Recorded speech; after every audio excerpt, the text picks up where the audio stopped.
తల్లి జ్ఞాపకార్థంగా పేదల దహర్తి కోసం చలివేంద్రాన్ని ఏర్పాటు చేసిన కుమారులు. వివరాల్లోకి వెళ్తే షాయంపేట మండలం పత్తిపాక గ్రామానికి చెందిన చిట్టిరెడ్డి విజయలక్ష్మి అనారోగ్య కారణంతో మృతి చెందడంతో కృంగిపోయిన ఆ కుటుంబ సభ్యులు తల్లి జ్ఞాపకార్థంగా మధుర స్మృతులు మర్చిపోలేని చిట్టిరెడ్డి విజయ్ అజయ్లు ఇద్దరు కుమారులు గ్రామంలో తన తల్లి పేరు మీద సేవా కార్యక్రమాలకు శ్రీకారం చుట్టారు. ఆటో వాళ్ళకి, కూలీలకు, ప్రయాణికులకు, పేదల కోసం చలివేంద్రం ఏర్పాటు చేశారు.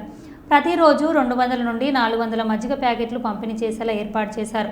అనంతరం విజయలక్ష్మి కుమారుడు చిట్టిరెడ్డి విజయ్ అజయ్లు మాట్లాడుతూ, మా తల్లి పేరు నా సేవా కార్యక్రమం చలివేంద్రంతో ఆగేది కాదు అని, పేద పిల్లల చదువు, గ్రామాభివృద్ధి, చిన్నపిల్లల ఆపరేషన్ విషయంలో ఎప్పుడు నేను ముందుంటానని అన్నారు.